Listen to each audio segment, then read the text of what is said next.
I don't need a virtual assistant, do I? Oh, maybe you do. Hi, and welcome back, beautiful writers. I'm Autumn Bardot, and here you will find quick tips, author tools, and hopefully even a little bit of inspiration. Today we're going to discuss whether or not you need a virtual assistant. And I'm not talking about your phone either, although it is very useful. The show notes are at Club Autumn. And I would also love if you would check out my other group with another writer. It's called Write Better, Author Smarter. Do you need a virtual assistant? To be honest, I'm always honest with you guys. I always keep it real. 10 years ago, when people were discussing their virtual assistants, I'm thinking, no, what do I need one of those for? Flash forward 10 years, and I'm thinking, I need an assistant. I didn't think I would ever possibly need a virtual assistant. That was 10 years ago and 11 books ago and a lot less social media ago. Before we get started on whether you need a virtual assistant, I'm going to explain exactly what they are. Sort of, kinda. It's VA for short. That's what you see on Facebook groups, that they're VA. That's virtual assistant. It's someone who helps you virtually with all the online stuff. It can be Instagram, Facebook groups, your pages, tweets, Pinterest, anything you probably have an app for. I've got way too many apps. They can create graphics. They can post your stuff. They can even write blurbs or taglines if you want.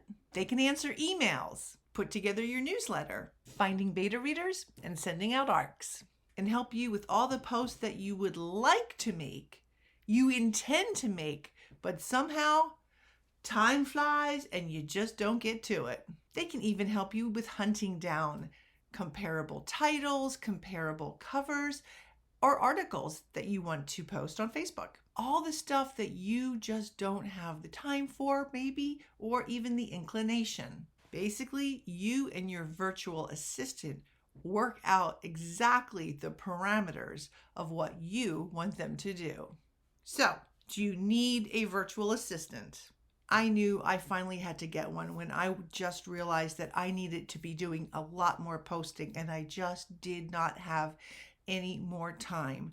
It just takes a minute, or it just takes a minute, added up to like hours that I didn't have because I work full time and I have a commute and I don't have somebody who brings in the groceries. That would be really nice. All the social media stuff was eating up whatever authoring time, writing time that I did have. And that's when I decided, you know what? I could use a virtual assistant. How do you know if you need one? Perhaps you have a job that just takes up a bulk of time and doesn't provide you enough hours in the day to get all that authoring stuff that you would like done. And you know what? That job can be mothering as well. Yes, it can. That's a job. You also need to be able to afford a virtual assistant. I know, such a small thing, right? Yeah, you need the budget. Isn't that always the thing? You might need a virtual assistant if you are not good at doing certain things, perhaps creating graphics or doing the posting or answering newsletters. I use a lot of really cool apps like PicCollage to do a lot of quick on the spot graphics, and then I send them to my virtual assistant. She also knows how to make them as well. So we will swap them back and forth. Or I'll take one and I'll see it. I'm like, that's not my vibe. And I'll change it up a little bit. But some people don't want to have to deal with that. And that's another reason where you can use a virtual assistant. If you have limited writing time and you need to focus on writing, not all of the other authoring stuff, then a virtual assistant might just be the exact thing you need. You need some kind of helping hand somewhere, doing something. My time is spent working and creating content for this YouTube channel, editing the YouTube channel, and writing. and then managing some of the groups that I manage. And so it just got out of control. So I just needed a helper. And then sometimes that little thing called life gets in the way of you doing everything that you want to do.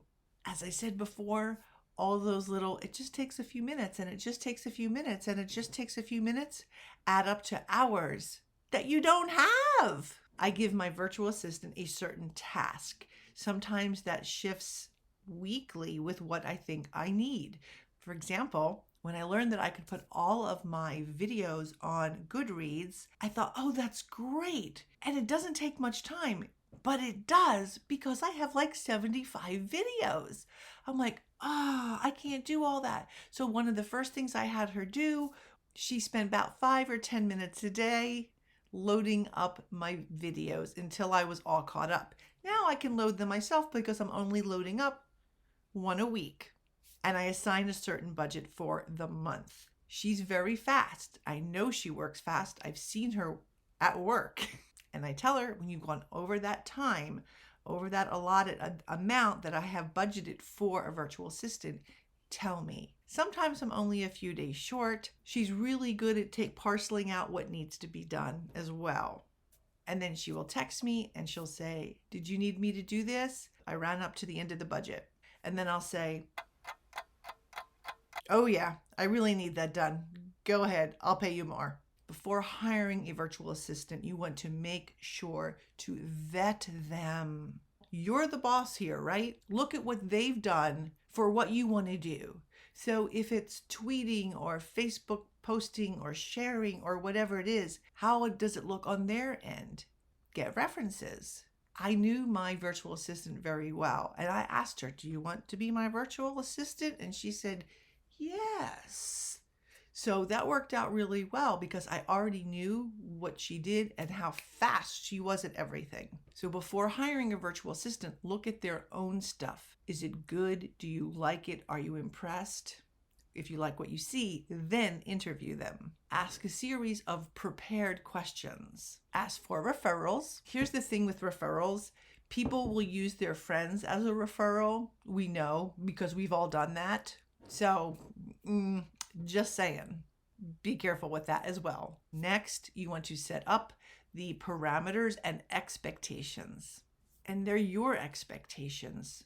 Make sure they're reasonable. Saying, I want to sell 5,000 books because you posted a few tweets isn't really realistic expectation. No.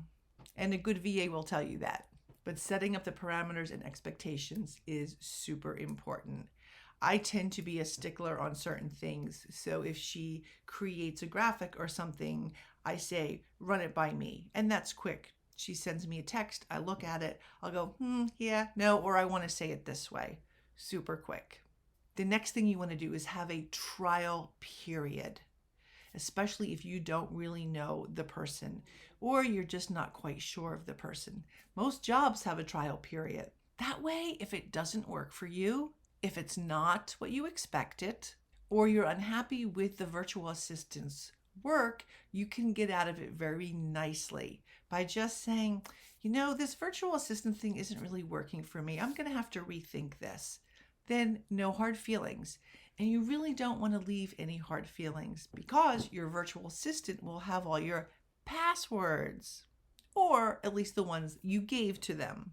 So remember, if you have a blow up with your virtual assistant and they have all of your passwords, you're going to have to change all of those passwords.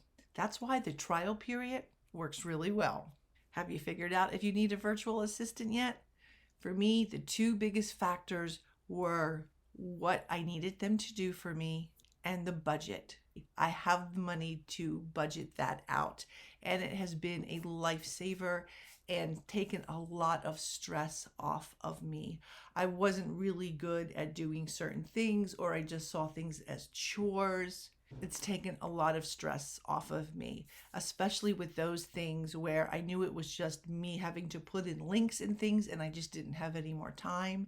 And I already worked till 10 o'clock at night and I'm like, yeah, I don't want to be doing this to 11. I need a little bit of downtime. It took away a lot of stress.